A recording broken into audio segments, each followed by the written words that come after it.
SDM एवं चकबंदी CO ने कब्जा परिवर्तन लेकर ग्रामीणों के साथ की बैठक कर की वार्ता। गांव में चकबंदी प्रक्रिया पूर्ण होने के बाद एसडीएम ने किसानों से की वार्ता। एसडीएम ने किसानों से कहा कि यदि चकबंदी संबंधित कोई समस्या है तो चकबंदी सीओ तथा एसडीएम कार्यालय में मिले, समस्या का होगा निदान।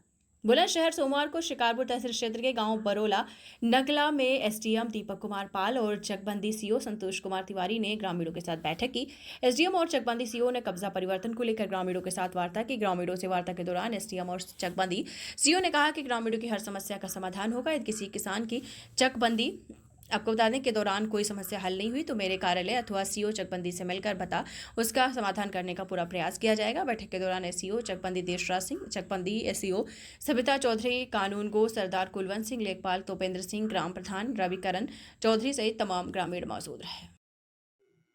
सर, आज बरौला गांव में एक आपके द्वारा और चकबंदी सीओ के द्वारा एक मीटिंग की गई थी। तो मीटिंग में करने का क्या उद्देश्य था सर, और किस लिए मीटिंग की थी ग्रामीणों के साथ में?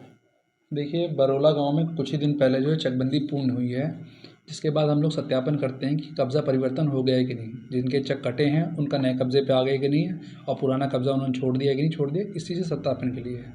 चूँकि चकबंदी में कई बार ऐसी दिक्कतें आ जाती हैं, इसलिए जो इसका भौतिक सत्यापन के लिए हम लोगों ने एक मीटिंग की थी।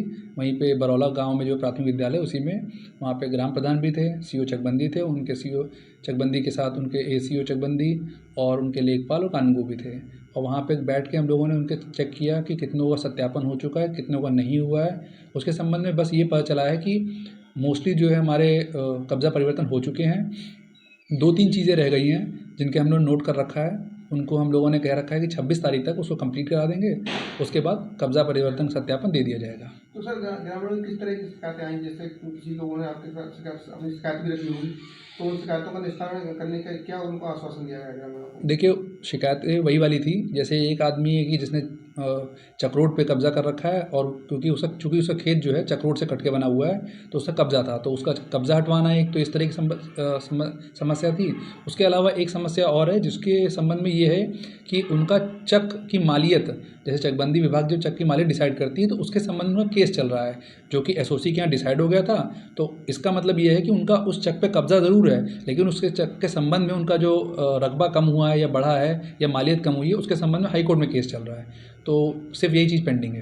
अच्छा सर, जो जिन लोगों के केस चल रहे थे गाँव में, जिन लोगों की जो शिकायत थी, तो उनके लिए किस तरह का आश्वासन मिला आपके द्वारा, जिससे कि आगे को कोई ग्रामीणों के द्वारा शिकायत? आश्वासन बस यही है कि चकबंदी के दौरान जो भी समस्याएं हुई हैं उनकी समस्याएं सब अधिकतर जो है पूरी सही तरह से निस्तारण हो चुका है। अगर इसके अलावा कोई समस्या आएगी तो हमारा तहसील जो है हमेशा से खुली है, उसमें आप आइए और समस्या का निदान पाइए। सर, आज बरौला गांव में एक आपके द्वारा और चकबंदी सीओ के द्वारा एक मीटिंग की गई थी। तो मीटिंग में करने का क्या उद्देश्य था सर, और किस लिए मीटिंग की थी ग्रामीणों के साथ में? देखिए, बरौला गांव में कुछ ही दिन पहले जो है चकबंदी पूर्ण हुई है, जिसके बाद हम लोग सत्यापन करते हैं कि कब्ज़ा परिवर्तन हो गया है कि नहीं, जिनके चक कटे हैं उनका नए कब्ज़े पे आ गए कि नहीं है, और पुराना कब्ज़ा उन्होंने छोड़ दिया कि नहीं छोड़ दिया, इस चीज़ से सत्यापन के लिए है। चूँकि चकबंदी में कई बार ऐसी दिक्कतें आ जाती हैं, इसलिए जो इसका भौतिक सत्यापन के लिए हम लोगों ने एक मीटिंग की थी। वहीं पे बरौला गांव में जो प्राथमिक विद्यालय उसी में, वहाँ पे ग्राम प्रधान भी थे, सीओ चकबंदी थे, उनके सीओ चकबंदी के साथ उनके एसीओ चकबंदी और उनके लेखपाल और कानूनगो भी थे। और वहाँ पे बैठ के हम लोगों ने उनके चेक किया कि कितनों का सत्यापन हो चुका है, कितनों का नहीं हुआ है। उसके संबंध में बस ये पता चला है कि मोस्टली जो है हमारे कब्ज़ा परिवर्तन हो चुके हैं। 2-3 चीज़ें रह गई हैं जिनके हम लोग नोट कर रखा है। उनको हम लोगों ने कह रखा है कि 26 तारीख तक उसको कंप्लीट करा देंगे, उसके बाद कब्ज़ा परिवर्तन सत्यापन दे दिया जाएगा। तो सर, ग्रामीणों की किस तरह की शिकायतें आई? जैसे किसी लोगों ने आपके साथ अपनी शिकायत भी रखी होगी, तो उन शिकायतों का निस्तारण करने का क्या उनको आश्वासन दिया गया ग्रामीणों को? देखिए, शिकायतें वही वाली थी। जैसे एक आदमी है कि जिसने चकरोट पे कब्ज़ा कर रखा है, और चूँकि उसका खेत जो है चकरोट से कट के बना हुआ है, तो उसका कब्ज़ा था, तो उसका कब्ज़ा हटवाना एक तो इस तरह की समस्या थी।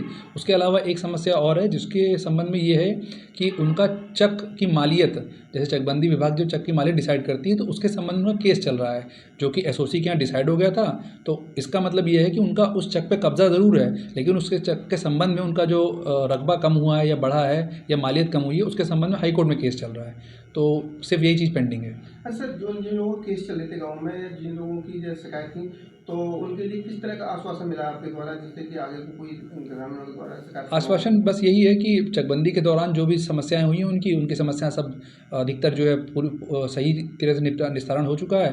अगर इसके अलावा कोई समस्या आएगी तो हमारा तहसील जो है हमेशा से खुली है, उसमें आप आइए और समस्या का निदान पाइए।